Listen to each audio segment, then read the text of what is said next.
All right, back in studio this week. Jack and I are bringing you a pod. I'm dressed like Waldo if his shirt was green instead of red. I got the stripes on today, trying to stand out, bring a little flash, a little flair to the pod. Make myself look a little interesting for the thumbnail, huh now? You like that, Jack? Yeah, I do. That's great. Tom is doing his best Where's Waldo impression, and I'm trying to hold my throat together. That feels like it's going to fall apart. I'm battling a little bit of a sore throat. No good. So I apologize for you listeners if I sound worse than normal. It's already hard to listen to me, so hopefully you got this one out. It was a good podcast and a really good series. Great series. Fun to talk about.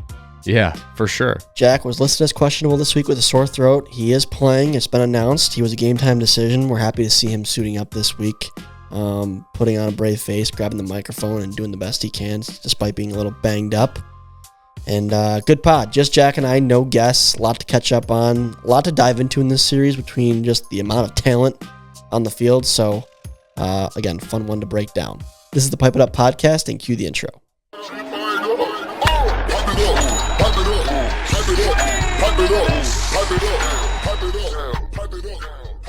Ladies and gentlemen, welcome back to the Pipe It Up podcast, the official podcast of MLW Wiffle Ball. I am back in studio today, bringing you another episode, talking Cats Preds with Jack Agner, who is joining us. Jack, this is a fun one. I actually, this one surprised me. It's a competitive series, start to finish, a fun watch. We do not have any guests joining us today.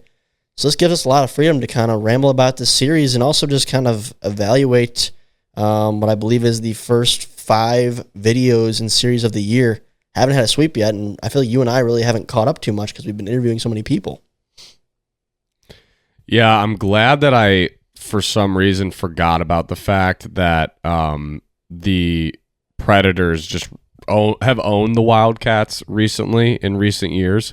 I think the video said that it was like 5 series in a row for the Predators. Mm-hmm. So I'm glad I forgot about that when I made my pick.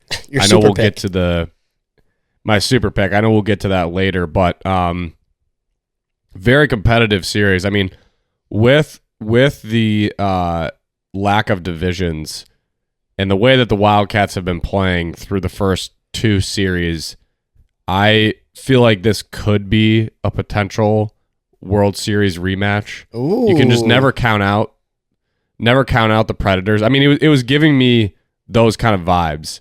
I will say the one thing that I think the Predators need to clean up if they want to get there was their defense. It was shaky in the first series. It was shaky again in this one. And we've seen that the teams that are able to successfully break through play really good defense. So I think they'll figure that out and turn it around. But yeah, I really like both these teams, and it was a fun series to watch.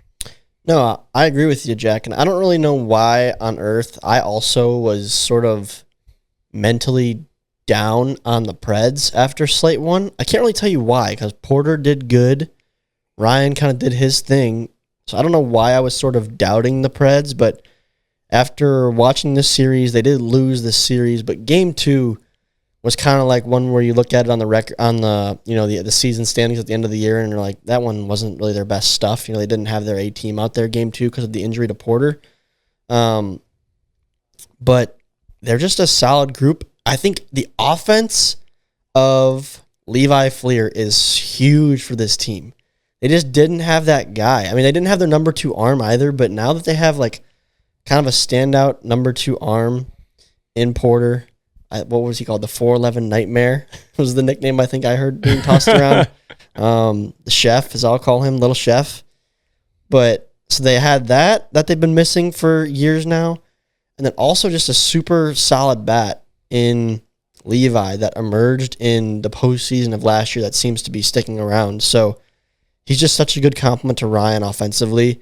And then you pair that with like a random Ward, a home run, and a pretty like solid performance from Russell, all things considered, these last few slates. Mm-hmm. So they are a good group, and I don't know why I was counting them out, but there's someone who, like in the manager's poll vote coming into slate 3, I will definitely have them like probably top 3.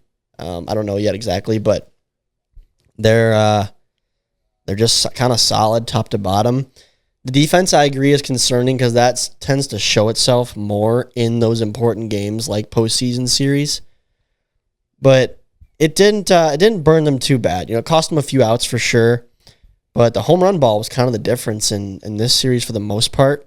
So many home runs hit on both sides. Cratch hitting 4. Just, are you kidding me? He makes it look so easy. Hits the ball so hard on, like, I'm someone who I'll admit, like, I tend to stat pad when pitchers make mistakes. Cratch hits, like, guys' best stuff. Like, Jackson threw him, like, a jumping curveball, and Cratch just flips one over the fence. Like, I say flips one. He hit it hard. Inside pitch, like, jammed him a bit, but he hit it hard, and it spun back fair. Just so good. And I don't see a world where Cratch doesn't four-peat as the MVP, which is nuts. That is nuts to say. But I just don't see a world where it doesn't happen. What do you think? I mean, right now, he's got to be the front runner. I mean, there's no other person that I think stands out the way that he does and has in years past, obviously. What impresses me about his bat is that, like you said, he's hitting their best stuff, but it's not like, some guys I feel like are notorious for hitting certain pitches out of the yard. Like, if you're a smart pitcher that have been around for a little bit, you probably don't want to throw Alec Ward a riser, which I think he pieced a riser in this series as well. It's like, why are we still throwing Alec risers? Let's throw him something else. Mm-hmm.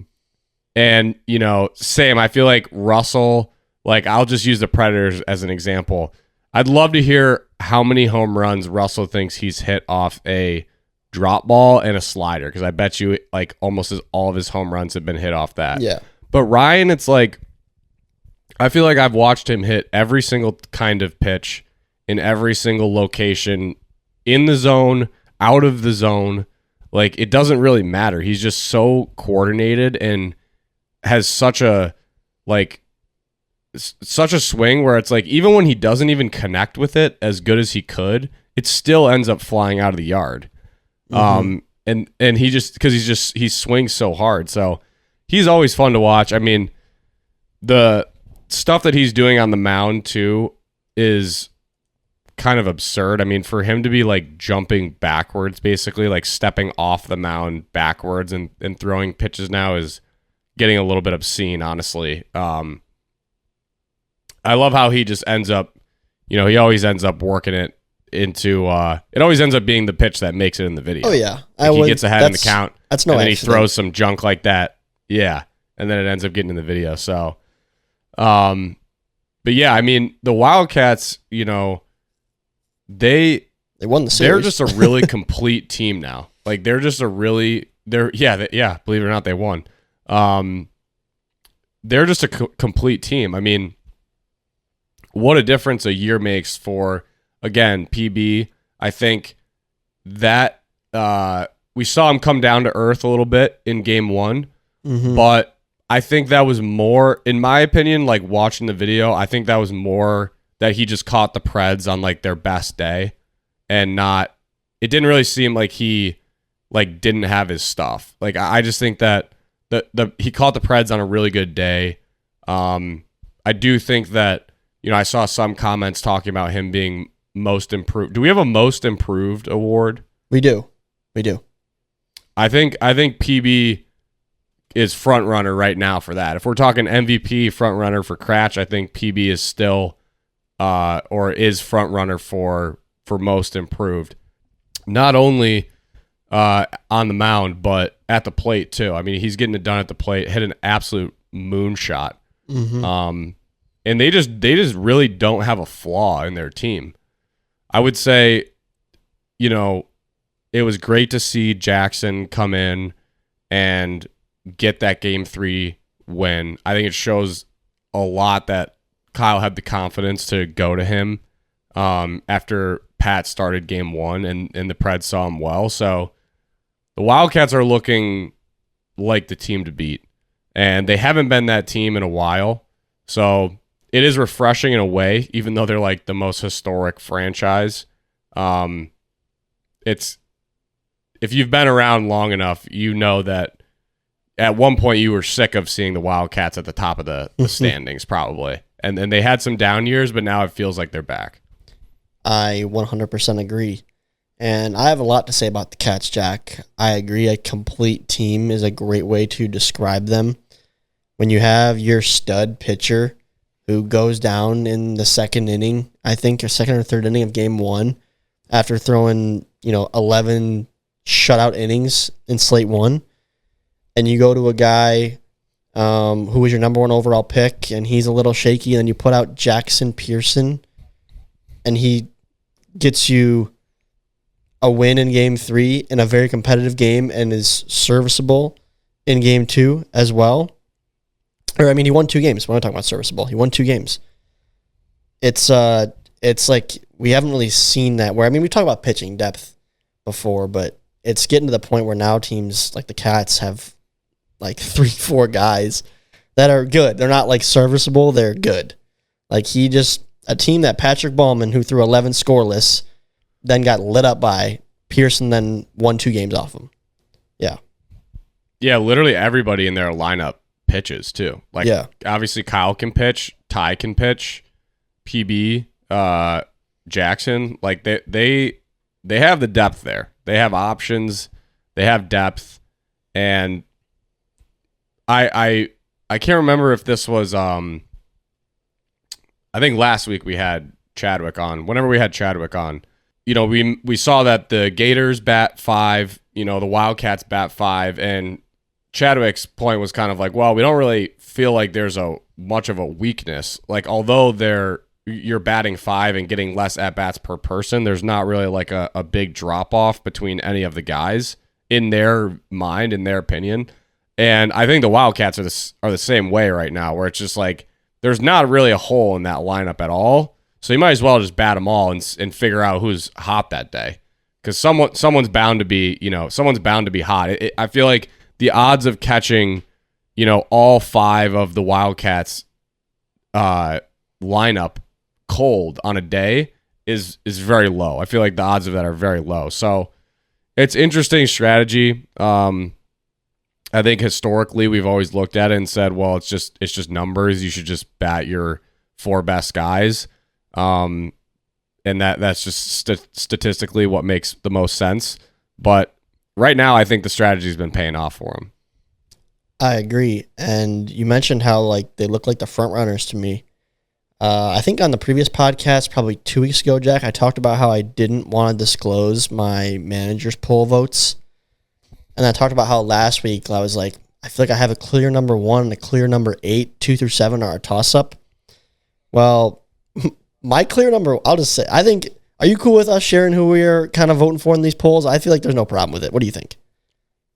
Yeah, no problem. I would have to double check what I voted in the last one, but I think we should. I think we should share. That's why people listen to this podcast. We give them the inside scoop. I agree. I don't think this is like a secret. I guess I didn't ask Kyle about this, but I don't think it's a secret at all. I put the Wildcats at number 1 after slate 1, and they ended up 6th. So I was like, I had to have been the only person who put them anywhere close to 1, considering I was 8 of their 35 points. But I thought that was like the obvious choice for number 1. So I'm seeing things differently than everybody else, I guess, in the league, which is fine. That's what the cool thing about this manager's poll is. I actually really like this. I think it's a cool little peek into everyone's brains from how the league is thinking. Mm-hmm. But I had Cats 1, Mallards 2. And they continue to impress me. I think I'd have a hard time ranking them anywhere else after beating a really good Preds team. I think I'll probably have them atop my standings again when I go to vote prior to slate 3. So I think Ballman's great. Like you said, he's coming around offensively. Frenznick didn't have his best day at the dish, put a couple balls in play, but didn't do anything too crazy. I still like Levi. I think the more that Ty plays, the better he'll get. Him and Levi play a lot together, and I think they're both just really talented young guys. They remind me of a Schultz-Coughlin duo circa like 2015, 2016. That's kind of the age that they're at right now. And they just play a lot of wiffle ball. They have a lot of fun, and they're just good. Like, they're young, athletic guys who are still high schoolers, So it's just adds to that Wildcats lineup. And, you got Pearson hitting bombs. Kyle hit a couple home runs. PB goes yard. They're just really deep, and they're doing this like Hornberger wasn't a major contributor, and he was their number 1 overall pick and arguably has the highest pitching ceiling on that team, and maybe even offensively as well. Hornberger got robbed of a grand slam. He very easily could have hit a grand slam. That ball dented, and it would have made game 1. Oh, that was absolutely a grand slam. Yeah. 100%. 100%. That would have made game 1 a whole heck of a lot more interesting, so I feel for him. But they're just scary, and they've got a lot of depth on the mound, at the plate. It's going to be a game of like getting hot at the right time for them and figuring out how to best manage their talent. And those guys that get the opportunity in the postseason, this team will make the postseason. I'm certain of it. Guys who get the opportunities, if they execute or not, because I think the sky is the limit for this team, and they're still the front runner for the ring in my eyes. Yeah, I think that the only thing that could have a team jump the Wildcats, I think, in this next manager's poll. Well, again, they were the next sixth. slate They were sixth though last time, Jack. They weren't even close to 1. Yeah, but okay. I mean, I don't remember my full rankings, but I'm like 90% sure that I put the Predators 1. So like in my mind, obviously no Porter, and that's tough. I mean, if I knew no Porter, without him, I don't think they're the best team in the league, for obvious reasons. Yeah, I would agree. In my mind, I was thinking of them as the best team. So to see the Wildcats, win in this way, I don't think you were wrong. I just think that I actually think you were right. Like I can't remember exactly what I ranked them, but I do believe I ranked them higher than 6th. So I was much more on the same page with you, and I just think that the Wildcats are, again, they haven't been there in the past few years, but Kyle's been around long enough where it's like they're just not going to be a team that you want to play late in the year, like in the playoffs. Like they're just not. I mean, it's like getting Kyle on the your side of the bracket in the home run derby. It's like you just don't want to be on that side because he's done it so many times. Like you just never know. But yeah, I think that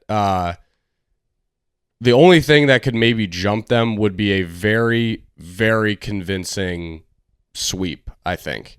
Because I don't know how much, I don't think that there's going to be another series that's like a 2-1 win where you're looking at the team thinking that they're better than the Wildcats after this series. So we'll see. I do think, like I said, I think if, there's a very convincing sweep, it'd probably be tough to rank a team above that, especially if it was a team that, won their first series. But we'll see. I mean, I do like these manager polls. I was right on the Magic Cobras, by the way. I said that it was pretty much going to be the Magic Cobras battling for the 8th spot. I think we did edge out the Cobras. So yeah, at least we got a few managers out there that like the Magic. The Magic got 15 points. The Cobras got 9. My hunch when I saw that was that I think everyone had Cobras 8, Magic 7, except for Drew had those flip-flopped, and that's how they got 9 points instead of 8 points. But who knows what actually happened? That was just my hunch. I just think because of the parity in the league, Jack, it's only 5 slates. Like I think this ranking is gonna change so much slate to slate. Like I could see the Cats going from 6 to 1 in this next round. We'll see. But I agree. But like, let me just as an example, like maybe if the Mallards swept the Cobras because the Cobras, are 8th, maybe you wouldn't put the Mallards above the Wildcats. Mm-hmm. Just because of like that's strength of schedule, I guess, if you will. Yeah. But if the Gators swept, the Magic, who, I get it, I guess are only one ranking above in the, managers poll.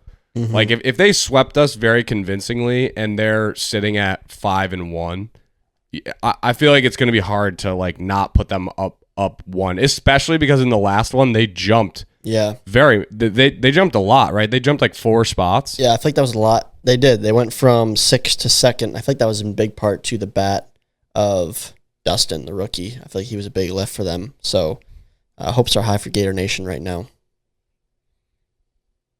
Yeah, for sure. So I like the poll too. A little more on this series, Jack. I'm trying to think of other role players. Again, Warda, he finds a way. He puts one over the fence. You love to see it. Russell and him been grinding it out. Rudy, always funny at the field to see Rudy out there grinding. I want to give a props too to Jimmy Norp. I feel like he's getting better and better behind the camera as a commentator and gave some good comic relief throughout the series as well. I thought he did I think this is probably his best performance as an announcer, in my opinion.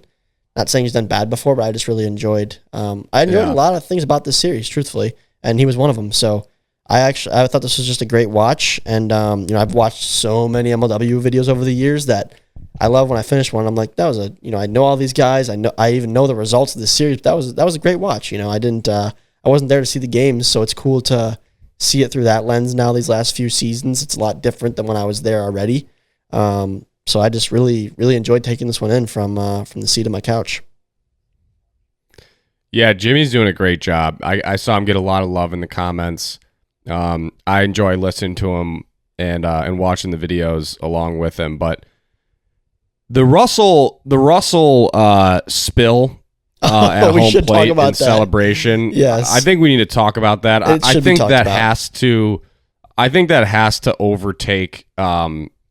I've had a few not top 10 moments in this league, but maybe more than anyone potentially. But I think that one's got to overtake it. Definitely the Penguin dive in the World Series into home plate. The Penguin dive's classic. I think he overtakes that, and he might even overtake the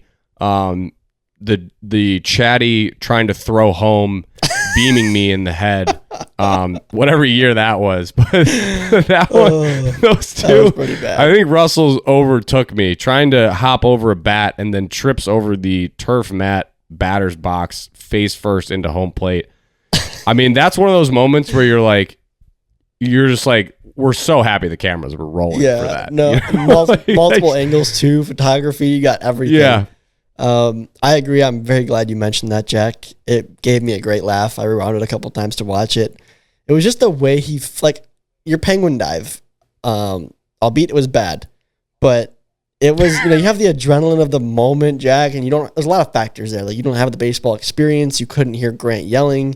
There was miscommunication. Like, that's just the hecticness of postseason sports, Whereas this was just like Russell awkwardly jumping over a bat and then his toe getting in the wrong spot and then plopping over. It was funny. I think that's probably like my funniest blunder I've seen on camera from an MLW video in years. I think it overtakes all the ones that you mentioned. I'm trying to think of other things like that, but that one's up there for me in terms of just what was that?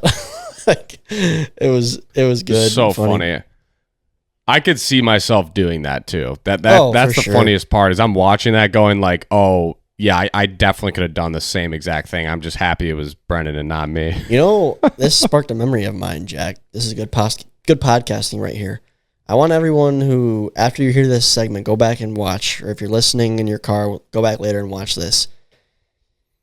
NLCS 2022, Mallards versus D-backs, a battle for a trip to SoFi Stadium. Frustrating series for the Mallards. We only had one really good inning that was electric, but besides that, we didn't get it done, and I thought we were the better team. So, anyways, Jack, in the top of the first, no, I think it was bottom one of game two, whenever we scored 4 runs. We scored 4 runs, and I hit a solo shot, then I hit a 2-run shot, and then Caden followed up with a solo shot of his own. So we went home run, we went home run, out, home run. And okay, after I hit my second home run, I'm obviously juiced up. Postseason, I want to play at SoFi. I'm excited. The adrenaline's pumping. And then after my at-bat, Caden goes up there and hits another home run to go back-to-back. And when Caden did that, I did a jump fist pump thing in celebration. And I almost totally eat it, Jack. Well, go watch the clip if you remember and you're bored later. Go watch the clip. I tripped over my own feet and fell towards the field of play and ended up in my what was supposed to be a jumping fist pump kind of up out in front of home plate. ended up like falling over my own feet and then ending up by Jimmy Norp on the mound, like really awkwardly, and then jogged off and played it cool. But I almost totally ate it like at Jimmy's feet, and it would have been the most awkward celebration of all time. But luckily, didn't happen. Put the clip in. Put the clip in, PB, for the video listeners, maybe video watchers and listeners. There's a montage. I'm pretty sure someone made a montage of like all of my like non-athletic moments. That's so good. That's true. In MLW. I gotta find. We need that link in the description. I don't remember who. Yeah, I don't remember who that was. Do you have that video? Do you know where that is? Me? Yeah. Did you say put that link in the description? I'm asking PB to find it and do it. I've never seen. I didn't know this video existed. I didn't know this was out there. No, I would have been watching this every other day. It's got to be one of our like day one, like, you know, hardcore Discord people. Mm-hmm. Someone made a montage of me being extremely unathletic in MLW, and it's pretty good. Another one I had was I don't remember what year this was. You're so much better at like remembering the years and stuff. But I'm like rounding. I think I started on first base and I was like hauling to try to score after a hit. Oh, and I round third and I'm going home and I like cartoon. Yes. I like literally cartoon stumble from like basically third base or like halfway from third to home. I'm stumbling like, is he going to catch his balance? Is he going to catch his balance? And then end up just like somersaulting because I just like couldn't catch my balance. But you're doing it in the heat of battle, whereas Russell was just like a part of the like casual walking over to home plate camaraderie. But I do remember that, Jack. That was hilarious because you were in the process of tripping from a step or two past third base to probably an extra 50 feet past home plate. And thankfully the GoPro caught it. Yeah. The GoPro in right field caught it, and it's great. Exactly. Have you taken a spill just in life, like non-sports? Have you just taken a fall at all in the last few years? Ooh, probably. I mean, I'm trying to think of like specific times. I feel like I've definitely slipped on ice, and had some bad spills with that. I'm trying to think of any like, I don't know. I do non-athletic stuff all the time. It was honestly remarkable that I played Division I sports sometimes at a high level. I like look back. I'm like, I don't know how that happened. I don't think I have either, but I know people who have fallen. In college, I once fell off my bike on a patch of ice. That was embarrassing, and it hurt. I got pretty bad, like, I guess like a scab on my leg, you'd call it. Pretty bad road rash there. And then in high school, this is funny.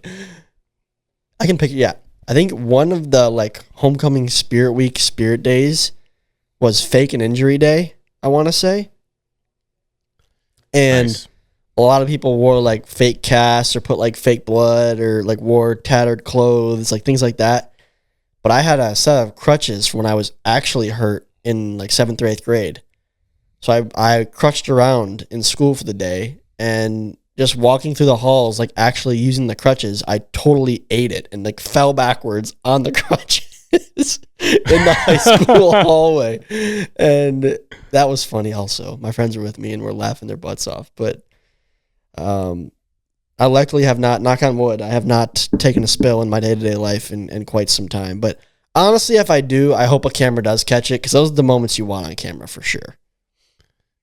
Oh my gosh. The videos, I want like the videos on, Instagram, whether you're on like YouTube Shorts or Instagram Reels of like these home videos on the Ring doorbell, like cameras, yeah, like whether it's like a Ring and it's like a delivery guy or something like slipping, or like they've got a camera. Like some people have like interior cameras too, and they catch just people like falling in their kitchen or something like that. Those get me every time, dude. They're so as long as no one's seriously hurt, it is so funny. I agree. Yeah. 1,000%. Yeah, right. Of course, as long as no one's hurt. Yes. One more thing I did want to ask, or I guess kind of just like bring up.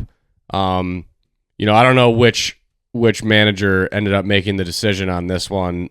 since I think it gets pretty confusing in the clubhouse for the Predators on who makes decisions with two managers. But I don't know why they pitched Steven over Levi. I mean, if you remember last year, it was kind of like a surprising thing that Levi had the production that he had at the plate. He was really drafted for them to be that like number 2 arm. Yeah.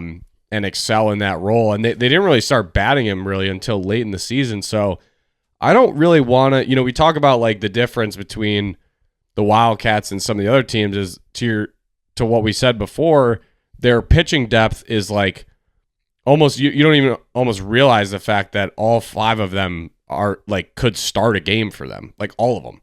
And all those guys, continuously practice. And I'm sure Levi's continuously practicing too. So I don't want to see the Preds like get, obviously the injury with Porter is not ideal. And I think when healthy, he's probably the solidified, number 2 arm for them. But I just don't want to see them get like complacent with that and then not really develop or get the rest of those guys who could make an impact for them playing time. Because Ryan is he does a bunch of highlight reel stuff on the mound, but he also, as we saw like in game 3, like he is hittable. Like in a World Series, I don't think the Predators will win a World Series having Ryan pitch 5 games. Like I just don't think that's possible. And I don't think that they're really good enough to like sweep anyone. So I want to see the Predators. That's kind of like my call to them. And I think if you're a Preds fan, I was questioning it, going like, why didn't Levi just start that game? Younger guy, like continue to develop him and get him reps. But I don't know. That was just me. What are your thoughts? It's very fair. I kind of agree. I was a little surprised to see McGlade get out there. It's almost like, McGlade has definitely gotten his opportunities. He's been serviceable at times. He's shown promise in terms of like, wow, that pitch was pretty nasty, but like hasn't had many like start to finish solid outings. He has the tenure over Levi. I think Ryan kind of knows that Evan is the guy. So I don't think he thinks he'll be needing to use Levi all that much, and Levi already gets so much playing time offensively that I think he thought this was a good opportunity for McGlade to get another crack at taking the field and getting some reps. That's probably what went into the decision if I had to guess.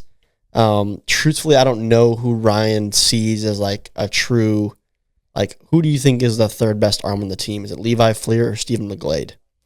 He might say Levi Fleer. That's even tough. Though McGlade got the nod, just sort of as a respect thing to McGlade to get him out there and get some reps.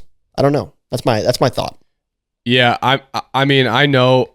My guess is what I agree with you. I think what probably happened is that Ryan wanted to take advantage of an opportunity to get Steven in there because he doesn't know when that opportunity might be later in the season if Evan's there the whole time. So I think that's fair, and I respect that for sure. 100% respect that decision. However, I also think that, again, we have seen Levi not really, he's never excelled on the mound, but he has like an arsenal of pitches to where it's like, if he gets enough reps, you could see him being a real force. And it's also kind of like, in my mind, just the longevity of the Predators. I see your side. You've got someone like, you've got Alec and Brennan who are our age, and Ryan who's, a year or two younger. Like they've got Rudy who's, a year or two younger. So it's like, yeah, they have Porter now in there, and their young core is Evan and Levi. So it's like you could see a world where there's the Predators like starting pitchers are Levi and Evan, right? And like maybe not so distant future. No, I agree with you 100%. I think the smarter move probably would have been to start Levi. I'll say that from a manager's perspective, that was probably the better move. However, I can understand why Ryan likely made the decision that he did for the reasons that I explained. That's what my gut tells me. I think that's fair. And it was actually exciting. I was like hyped for the Preds and for McGlade when they got out of that first inning jam. It was a good defensive play, I think, that got him out of it. And it's cool to see a guy go out there and, find a way to get 3 outs and put up a 0 on the board. It's not easy to do. It looks very easy for guys like Ballman, Robles, Cratched at times, but it's not easy. It is not easy if you are not used to doing it, if you're not like a true ace in this league. The aces in this league make it look like pitching a wiffle ball is so easy and you have a huge competitive edge over the hitters, but that is not the case. There's a lot of really good hitters in this league, especially on these two teams. Like, this is some of the best offenses in the league right here, Preds and Cats. And to go out there and put up a 0 in the first inning, McGlade, I thought was like a pretty cool moment. I enjoyed watching that. Yeah, no, it was cool. It is not easy. It is not easy. That is for sure. Agreed. We can all agree on that. But again, exciting series. I really enjoyed it. I don't have much more to comment on. I am excited for both of these teams. Jack, I'm going to make a bold prediction early here. I think both of these teams will be in the semifinals this year. I think they're both top four teams. I like it. That's I like it. Like I said, I don't know if I am confident enough to make this prediction as like, hey, this is what I'm calling my shot. But I could definitely see this being a rematch, and I think it would be an awesome World Series. It would be awesome World Series. Like the first year where we don't have divisions, to have the World Series be like a rival teams that used to be that would have never played in a World Series, right? Because they're playing in the same division. I think that would be really cool.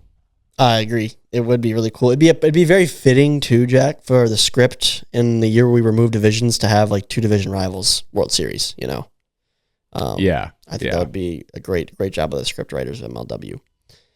For sure, they need a raise. If that happens, they need a raise. Yes.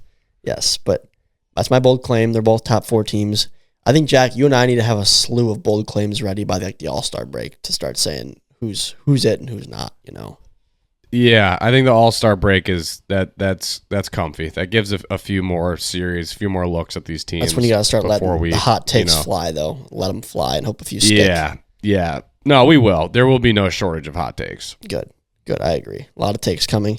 But the Cats take the series 2-1. I have nothing negative to say about either of the teams. It was a complete battle. The Cats got game 2 when the Preds didn't have their number 2 arm, but games 1 and 3 were just split series, neck and neck. A lot of great at-bats, a lot of good pitches, just phenomenal. But back to the leaderboard for Jack and I's little wager. We both did have 2-1 Cats. The tiebreaker was 40.5 strikeouts. I took the under. That did hit 32 total. Pretty low. Only 10 strikeouts, Jack, in both game 1 and game 2. So, but Jack, you also made a super pick last week on this series, which basically stakes an additional 2 points on this one for you, up to 2. So that was what I wanted to recall. Was it? I can't remember what we decided the super pick was going to be. If you predicted the correct outcome, like winner and outcome, did we say it was an extra 2 or 3? So again, only one of us can get 3 points per series, right? Because it's because of the tiebreaker situation. Now, I think what we said, Jack, is if you got the super pick right and won the tiebreaker, you'd get 5. But if you got the super pick right and the tiebreaker you lost, you'd only get 4. I believe that's what we agreed on. Okay. That's what my memory's telling me. I believe you. And if not, then that's what we're gonna go with. So if you get the super pick right with the outcome, you get 2 points. And then I think that's what we said. You get 2 points, and then if you get just the winner right but outcome wrong, you get 1 point. And then if you get it totally wrong, you get -1. minus a point. Yeah, that's additional points. Yeah. So you're correct. So Yeah. the way the tiebreaker works is, again, they already know this, but like if I were to pick 2-1 Cats and you were to go 2-1 Preds, like I would have got 3 points anyways with no tiebreaker. So like if that was a super pick situation, you would have got the full 5, but the tiebreaker makes you lose that additional point unless you get the tiebreaker correct. So that's why you're only getting 4. So for this one, 5. right. So for this one, it's 4 and 3. Yep. That's correct. 4 to me and 3 to you. Yep. So you gained a point, which is big. That makes the super pick huge. worth it. So what's our score now? That is huge. 12-10 me. So you gained some ground, even though I got it right. Yep. Right now we should be at 12-10. I feel good about that. I feel really good to hit the first super That's pick of great. the year. See it go through the hoop. Get one in the cup. Yep. Yep. I think this is kind of like this is the momentum. I think if you're Team Agner in this wager, I think this is potentially the turning of the tides. So stick around. I would agree 100%. Jack, though, and I'll take the blame for this. I think I do owe the listeners a bit of an apology. Because I was like, we're going to do a poll here, and they're going to vote on what we do, whether it's the baseball and hot dogs challenge or the cooking live stream challenge or the 1,000-piece puzzle challenge. And due to my lack of communication with the Pipe It Up social media team, I don't think that poll ever made it to the people. I'll wear that one on the chest. I don't think that poll ever hit the internet, so we're going to have to run that back this Saturday, guys. I'll have to text my people and make sure that one gets out there. That one's on me. Everyone boo Tom. Put the boo sound in, Pat. I deserve it. Got to hold myself accountable. That's my fault. So your opportunity, your voice will still be heard. We will have the vote. We'll see what happens. I feel like everyone's going to go hot dog, but we'll see. I don't know. Yeah, I mean, that's a heavy favorite from the hot dog, I think. It's definitely a heavy favorite. The cooking show, I think, has got to be like plus 600 at this point. I don't know. I think the 1,000-piece puzzle, you get some pretty funny dialogue out of us just being miserable. But yeah, that's my opinion. Would. It would suck. It would definitely suck. That one's like plus 200. Yeah. So, but make sure you vote this Saturday. I'll make sure the poll gets out there. I'll set a reminder. We'll make it happen. Last thing on this series before we move forward and look forward is the comment of the week, Jack. This one we kind of already alluded to a little bit, but someone said, and I quote, "Here before they rename the MVP trophy to the Ryan Cratched MVP award." Thank you for that comment. Jack, how many consecutive MVPs does Ryan need to win for this to be reality? I think if he gets 4, we got to have the conversation. We might have to. We seriously might have to. He might not give us a choice. 4 is, I guess, when does Ryan stop playing? I guess is the question. Like if he's just winning MVP like year after year after year after year, because it's like think about it. It's like if he wins 4, all right, he's not going to retire after that, so he's going to come back. And then if he doesn't win that one, it's like, well, I don't want to go out on not winning an MVP, so he's got to come back. I feel like he's got to get to 5, right? Maybe 5 is the number. I think if he gets to 5, we have to rename it. That's too many. That's so many in a row. The consecutive thing, I think, is the key factor here. Kyle Schultz has a lot of MVPs as well. Jimmy Norp has a couple as well, but doing this just in a row where he just has 0 signs of slowing down, absolutely 0. Has 5 home runs in 2 slates, or 2 series. Yeah, 2 slates already. Just insanity. And I don't see this guy slowing down anytime soon. He's just so good. His pitching is crafty. His offense is unbelievable. What's crazy is he's an amazing pitcher, but I think actually his offense is the better part of his game, which is nuts to say. But he's just that good at the plate. Yeah. He is that good at the plate. No, 100%. I agree. So, okay, 5's the number, guys. If Ryan gets to 5, Jack and I will unofficially agree we will make a petition for the award to be named the Ryan Cratched Most Valuable Player Award. Don't hold us accountable to that, but that's what we're going to give you a soft promise on. Agreed. That comment, by the way, came from Michael Scott. The Michael Scott. Yeah, the Michael Scott. I didn't know he was an MLW viewer. That's awesome. Well, thanks, Michael Scott. appreciate you leaving a comment this week, guys. Keep leaving those comments. We love it. Another thing, Jack, a couple things to note I want to talk about with you. The St. Louis series between the D-backs and the Eagles happened this past Saturday in partnership with the Gateway Grizzlies. I was not there. However, I heard from the commish that the event was fantastic. The fans took in some great wiffle ball, I was told. I can't spoil anything, but I heard some spoilers, and I don't think anyone will be disappointed with how this series goes. That's all I'm going to say. Definitely one you're going to want to tune into for the theatrics. And also, I know the players, the meet and greet looked cool. I saw someone saying, there was a post that Jimmy put on Instagram about how there was a parent who quoted, like, we had the choice this week to go meet Aaron Judge or come see you guys and meet you, Jimmy Norpin. We chose you. And Jimmy's like, that was a crazy compliment to get. Wow. The weather looked nice. I know that all of our guys and the fans who attended our series got the chance to take in an actual Gateway Grizzlies game as well, which was the goal to do 2 years ago. Didn't work out because of weather, but I'm glad that we had the opportunity to bring some of our fans to their baseball and their brand and take in their product too. So it seemed like what I was told, like it went pretty well, which is awesome. Yeah. Great venue. I'm happy that they got to actually see the game. Me too. And go through the full, agenda of that trip.